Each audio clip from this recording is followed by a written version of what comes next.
Hi hello dears, എല്ലാ മക്കൾക്കും എജ്യുമേറ്റിൻ്റെ മറ്റൊരു ക്ലാസ്സിലേക്ക് സ്വാഗതം. ഇന്നത്തെ ക്ലാസ്സിൽ നമ്മൾ ക്രിസ്മസ് എക്സാമിൻ്റെ ഒരു മോഡൽ ക്വസ്റ്റ്യൻ പേപ്പറാണ് ചെയ്യുന്നത്. 5ാം ക്ലാസ്സിലെ കുട്ടികളുടെ ബേസിക് സയൻസിൻ്റെ പേപ്പറാണ് കേട്ടോ. ചാനൽ ആദ്യമായി കാണുന്നവരാണെങ്കിൽ ഒന്ന് സബ്സ്ക്രൈബ് ചെയ്ത് സപ്പോർട്ട് ചെയ്യാൻ മറക്കല്ലേ.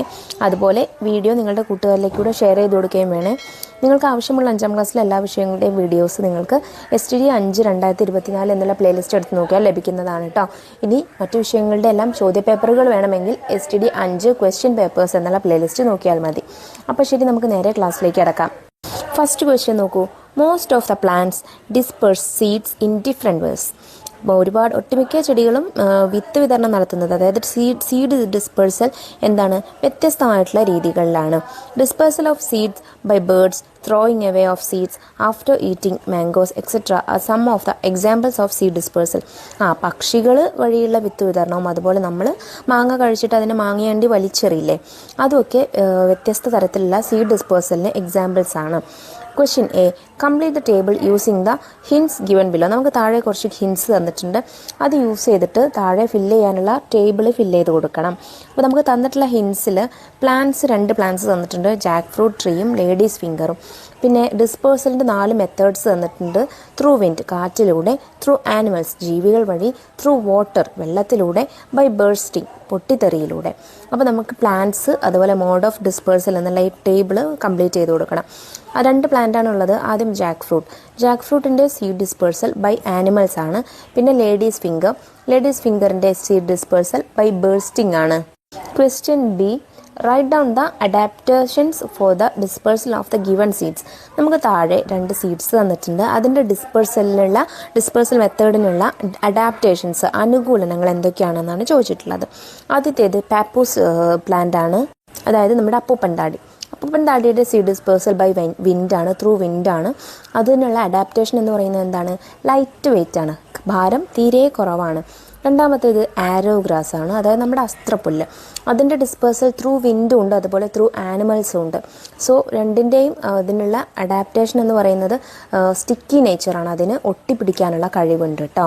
Question C. Which among the following plants disperse seed through water. നമുക്ക് താഴെ 4 പ്ലാന്റ്സ് തന്നിട്ടുണ്ട്, അതിൽ ഏത് പ്ലാന്റ് ആണ് വാട്ടർ വഴി സീഡ് ഡിസ്പേഴ്സൽ നടത്തുന്നത്? ഒന്നാമത്തേത് സ്ക്രൂ പൈൻ ആണ്, അതായത് ആറ്റുകൈത. രണ്ടാമത്തേത് ഫിഗ് ആണ്. മൂന്നാമത്തേത് മാംഗോ ട്രീ ആണ്. നാലാമത്തേത് കോക്കനട്ട് ട്രീ ആണ്. അപ്പോൾ ഇതിൽ സീഡ് ഡിസ്പേഴ്സൽ ത്രൂ വാട്ടർ നടക്കുന്നത് സ്ക്രൂ പൈനിനാണ് കേട്ടോ. രണ്ടാമത്തെ ചോദ്യം നോക്കൂ. Following are some informations about a survey conducted by the students as part of a program named A Basket Full of Vegetables, organised by the science club. അപ്പോൾ സ്കൂളിലെ science club organise ചെയ്തിട്ടുള്ളൊരു പ്രോഗ്രാമായിരുന്നു a basket full of vegetables. അതിൻ്റെ ഭാഗമായിട്ട് കുറച്ച് കുട്ടികൾ, കുറച്ച് students കുറച്ച് പ്ലാന്റ്സ് നടാനായിട്ട് തുടങ്ങി കേട്ടോ. അപ്പോൾ അവർ കൃഷി ചെയ്തതിൻ്റെ അടിസ്ഥാനത്തിൽ അവർക്കൊരു അനലൈസിങ് ടേബിൾ ഉണ്ടാക്കിയിട്ടുണ്ട്. താഴെ നോക്കിക്കേ. ആദ്യത്തെ കോളത്തിലുള്ളത് things done by child farmers, അവർ ചെയ്യുന്ന കാര്യങ്ങളാണ്. പിന്നെ ചൈൽഡ് ഫാമർ 1 തൊട്ട് 5 വരെ ഉണ്ട് കേട്ടോ. അപ്പോൾ ആദ്യത്തേത് quality seed has been selected, നല്ല ക്വാളിറ്റിയുള്ള സീഡ് സെലക്ട് ചെയ്തിട്ടുണ്ട്. അതാരൊക്കെ സെലക്ട് ചെയ്തിട്ടുണ്ട്? ഫാർമർ 1ഉം ചൈൽഡ് ഫാമർ 3ഉം 4ഉം സെലക്ട് ചെയ്തിട്ടുണ്ട്. പിന്നെ prepares well drained and fertile soil, നനവില്ലാത്തതും വളക്കൂറുള്ളതുമായ മണ്ണ് സെലക്ട് ചെയ്തിട്ടുണ്ട്. അത് ചൈൽഡ് ഫാർമർ 3 മാത്രമാണ് ചെയ്തിട്ടുള്ളത്. പിന്നെ മൂന്നാമത്തേതും seeds are planted at a distance, ചെടികൾ അകലം പാലിച്ച് നട്ടിട്ടുണ്ട്. അത് ചൈൽഡ് ഫാർമർ 1ഉം 3ഉം 5ഉം ചെയ്തിട്ടുണ്ട്. പിന്നെ പ്രോപ്പർ വാട്ടറിങ്, ആവശ്യത്തിന് നനയ്ക്കുന്നുണ്ട്, അതും 1ഉം 3ഉം 5ഉമാണ് ചെയ്തിട്ടുള്ളത്. പിന്നെ പ്രോപ്പർ മാനുവറിങ്, നല്ലതുപോലെ വളപ്രയോഗം നടത്തുന്നത് ചൈൽഡ് ഫാർമർ 3ഉം 4ഉമാണ്. പിന്നെ controlling of pest and weeds, കീടകള നിയന്ത്രണം, അത് ചെയ്യുന്നത് ചൈൽഡ് ഫാർമർ 3ഉം 5ഉമാണ്. ഇനി ഇത് ബേസ് ചെയ്തിട്ടുള്ള ചോദ്യങ്ങൾ നോക്കിക്കേ. Question A. Which among these child farmers has done vegetable farming in the best manner. ഇതിലുള്ള ഏത് കർഷകനാണ് വെജിറ്റബിൾ ഫാമിംഗ്, നല്ല രീതിയിലുള്ള വെജിറ്റബിൾ ഫാമിംഗ് ചെയ്തിട്ടുള്ളത്? ആരാണ്? ചൈൽഡ് ഫാർമർ 3 ആണ്. കാരണം എന്താ, കണ്ടോ, എല്ലാ രീതിയിലും കൃഷിക്ക് വേണ്ട എല്ലാ ഘടകങ്ങളും പാലിച്ചിട്ടുണ്ട്, എല്ലാ കോളങ്ങളും ടിക്ക് ഇട്ടിട്ടുണ്ട്, കണ്ടില്ലേ? Question B. What are the benefits of a farmer who cultivates vegetable scientifically? സയൻറ്റിഫിക്കലായിട്ട് വെജിറ്റബിൾ കൾട്ടിവേഷൻ നടത്തുന്ന ഒരു കർഷകനുള്ള ബെനിഫിറ്റ്സ് എന്തൊക്കെയാണ്? ഇൻക്രീസ്ഡ് പ്രൊഡക്ടിവിറ്റി, നല്ല ഉൽപ്പാദനക്ഷമത ഉണ്ടായിരിക്കും. എക്കണോമിക് ഓപ്പർച്യൂണിറ്റി, സാമ്പത്തിക അവസരങ്ങൾ ലഭിക്കും. ന്യൂട്രീഷണൽ ബെനിഫിറ്റ്സ്, പോഷക ഗുണങ്ങളുടെ ബെനിഫിറ്റ്സും ലഭിക്കും. Question C, what are the suggestions that can be given to the child farmers who did not get better yield? നല്ല വിളവ് ലഭിക്കാത്ത ഈ ചൈൽഡ് ഫാമേഴ്സിന് നിങ്ങൾക്ക് കൊടുക്കാൻ പറ്റുന്ന സജഷൻസ് എന്തൊക്കെയാണെന്നാണ് ക്വസ്റ്റ്യൻ. എന്തൊക്കെയാണ്? സെലക്ട് ക്വാളിറ്റി സീഡ്സ്, നല്ല ക്വാളിറ്റിയുള്ള വിത്തുകൾ സെലക്ട് ചെയ്യണം. Prepare fertile and well drained soil, നല്ല വളക്കൂറുള്ളതും അതുപോലെ നനവ് കുറഞ്ഞതുമായിട്ടുള്ള മണ്ണ് ഒരുക്കണം. പ്ലാന്റ് അറ്റ് പ്രോപ്പർ ഡിസ്റ്റൻസ്, കുറച്ച് അകലം പാലിച്ച് തൈകൾ നടണം. അതുപോലെ വാട്ടർ ആസ് നീഡഡ്, ആവശ്യത്തിന് വെള്ളം നനച്ചു കൊടുക്കണം. അപ്ലൈ പ്രോപ്പർ ഫെർട്ടിലൈസേഷൻ, ആവശ്യമുള്ള വളപ്രയോഗം നടത്തണം. കൺട്രോൾ പെസ്റ്റ്, കീടനിയന്ത്രണം നടപ്പിലാക്കണം. ഇത്രയും കാര്യങ്ങൾ ചെയ്താൽ അവർക്ക് എന്ത് ചെയ്യാം? അവരുടെ ബെറ്റർ ആക്കിയിട്ട് വിളവ് വർദ്ധിപ്പിക്കാനായിട്ട് പറ്റും.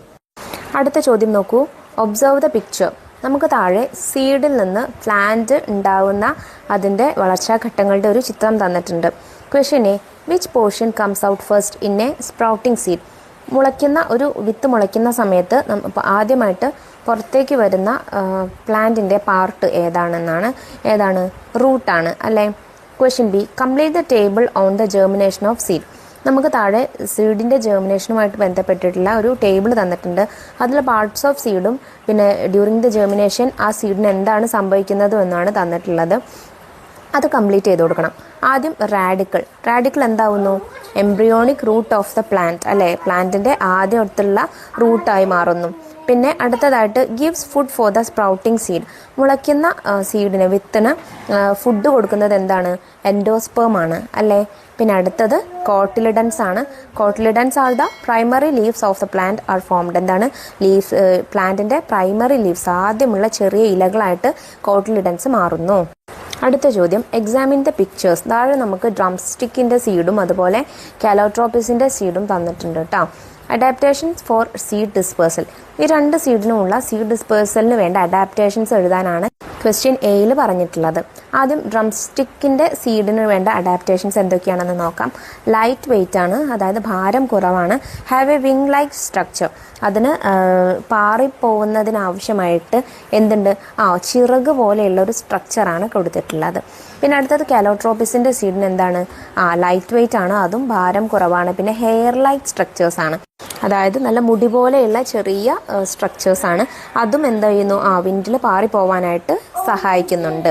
Question B, write the mode of seed dispersal in these plants. ഈ രണ്ട് ചെടികളിലുള്ള സീഡ് ഡിസ്പേഴ്സലിൻ്റെ മെത്തേഡ് എന്താണെന്നാണ് ചോദിച്ചിട്ടുള്ളത്. ഏതാണ്? ത്രൂ വിൻഡാണ്, കാറ്റിലൂടെയാണ് ഡിസ്പേഴ്സൽ നടക്കുന്നത്. Question C, write any two other modes of seed dispersal. By wind അല്ലാതെ, അതായത് കാറ്റിലൂടെ അല്ലാതെ ഉള്ള വേറെ ഏതെങ്കിലും രണ്ട് സീഡ് ഡിസ്പേഴ്സലിൻ്റെ എക്സാമ്പിളാണ് ചോദിച്ചിട്ടുള്ളത്.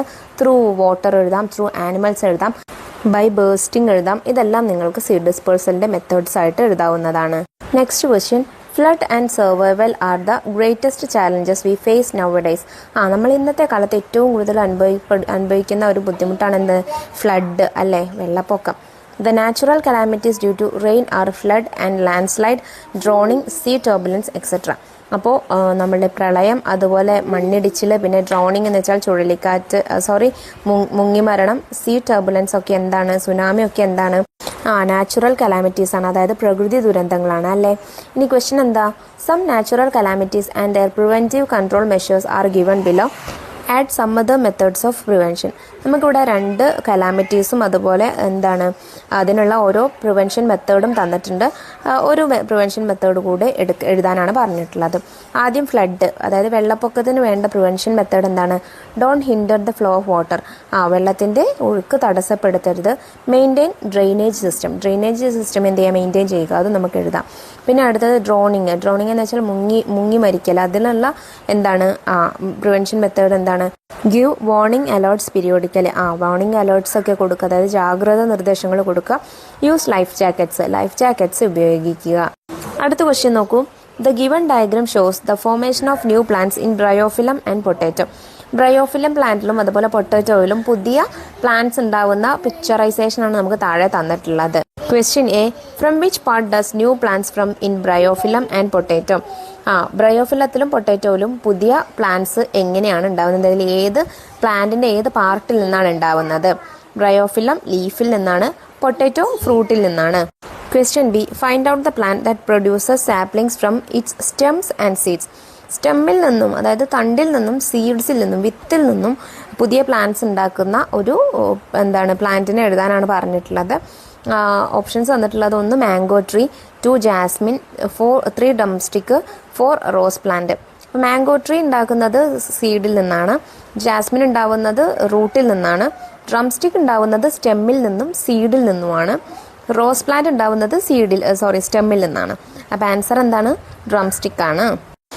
അടുത്ത ക്വസ്റ്റ്യൻ നോക്കൂ. The sun is the centre of the solar system. Solar സിസ്റ്റത്തിൻ്റെ സെൻറ്റർ എന്ന് പറയുന്നത് എന്താണ്? സൺ ആണ് അല്ലേ? The celestial bodies that rotate by themselves while revolving around the sun are called planets. സൂര്യനെ ചുറ്റി സഞ്ചരിക്കുന്ന സിലീഷ്യൽ ബോഡീസ് നമ്മൾ വിളിക്കുന്ന പേരെന്താണ്? പ്ലാനറ്റ്സ് എന്നാണ്. Question A. Which is the farthest planet from the sun? സൂര്യനിൽ നിന്നുള്ള ഏറ്റവും അകലെയുള്ള പ്ലാനറ്റ് ഏതാണെന്നാണ് ചോദ്യം. ഏതാണ്? നെപ്റ്റ്യൂൺ ആണ്. Question B. Draw the diagram of the solar system. Mark the position of the planets based on the characteristics given below and write their names. താഴെ നമുക്ക് കുറച്ച് ക്യാരക്ടറിസ്റ്റിക്സ് തന്നിട്ടുണ്ട് ചില പ്ലാനറ്റിൻ്റെ. ആ പ്ലാനറ്റിനെ മാർക്ക് ചെയ്യാനാണ് പറഞ്ഞിട്ടുള്ളത്. എവിടെ? നമ്മൾ സോളാർ സിസ്റ്റം വരച്ചിട്ട് അവിടെ മാർക്ക് ചെയ്യാനാണ് പറഞ്ഞിട്ടുള്ളത്. അപ്പോൾ ഞാൻ ഓൾറെഡി ഇവിടെ ഒരു സോളാർ സിസ്റ്റം നിങ്ങൾക്ക് തന്നിട്ടുണ്ട്. നമുക്ക് നോക്കാം. ദ ബിഗ്ഗസ്റ്റ് പ്ലാനറ്റ്, ഏറ്റവും വലിയ പ്ലാനറ്റ് ഏതാണെന്ന് ആദ്യത്തെ ക്വസ്റ്റ്യൻ. ജൂപ്പിറ്റർ ആണ് ഏറ്റവും വലിയ പ്ലാനറ്റ് കേട്ടോ സോളാർ സിസ്റ്റത്തിലുള്ളത്. സോ ജൂപ്പിറ്റർ ആണ് ആൻസർ. സെക്കൻഡ് ക്വസ്റ്റ്യൻ നോക്കൂ. The planet nearest to sun. സണ്ണിനോട് അടുത്ത് കാണുന്ന പ്ലാനറ്റ് ഏതാണ്? മെർക്കുറി ആണ് സൂര്യനോട് ഏറ്റവും അടുത്തുള്ള planet. Third, the planet which has the satellite moon. Satellite മൂണായിട്ടുള്ള പ്ലാനറ്റ് ഏതാണ്? അത് നമുക്ക് എല്ലാവർക്കും അറിയാം. ഏതാണ്? എർത്ത് ആണ് അല്ലേ? Fourth question. The brightest planet. ഏറ്റവും ബ്രൈറ്റായ തിളക്കമുള്ള പ്ലാനറ്റ് ഏതാണ്? വീനസ് ആണ് ആൻസർ. സോ ഇത് 4 എന്തായാലും മസ്റ്റായിട്ട് നിങ്ങൾ പഠിച്ചിരിക്കണം കേട്ടോ. അപ്പോൾ ഏകദേശം ഇതേ മോഡലിലുള്ള ക്വസ്റ്റ്യൻസ് ആയിരിക്കും നിങ്ങൾക്ക് എക്സാമിന് വരുന്നുണ്ടായിരിക്കുക. നമ്മൾ ഓൾറെഡി പറഞ്ഞിട്ടുണ്ട് ഏതൊക്കെ പോർഷൻസ് ആണ് ഉള്ളതെന്ന്. അപ്പോൾ ആ പോർഷൻസ് ഒക്കെ നന്നായിട്ട് പഠിച്ചു പോവുക. ഇന്ന് ചെയ്ത ഈ ക്വസ്റ്റ്യൻ പേപ്പർ എല്ലാ മക്കൾക്കും മനസ്സിലായിട്ടുണ്ടെന്ന് വിശ്വസിക്കുന്നു. മറ്റു വിഷയങ്ങളുടെ ക്വസ്റ്റ്യൻ പേപ്പേഴ്സ് നമ്മൾ വൈകാതെ അപ്ലോഡ് ചെയ്യുന്നതാണ്. ആ വീഡിയോസ് കിട്ടുന്നതിന് വേണ്ടി ചാനലൊന്ന് സബ്സ്ക്രൈബ് ചെയ്ത് തൊട്ടടുത്ത് കാണുന്ന ബെല്ലൈക്കണിൽ ഓൾ ബട്ടൺ പ്രസ് ചെയ്തേക്കാൻ മറക്കരുത്. ഇന്നത്തെ ക്ലാസ്സിനെ കുറിച്ചുള്ള നിങ്ങളുടെ അഭിപ്രായങ്ങളും നിർദ്ദേശങ്ങളും കമൻറ്റ് ചെയ്യാനും മറക്കരുത്. അപ്പോൾ ശരി, അടുത്ത ക്ലാസ്സുമായി നമുക്ക് വീണ്ടും കാണാം. താങ്ക്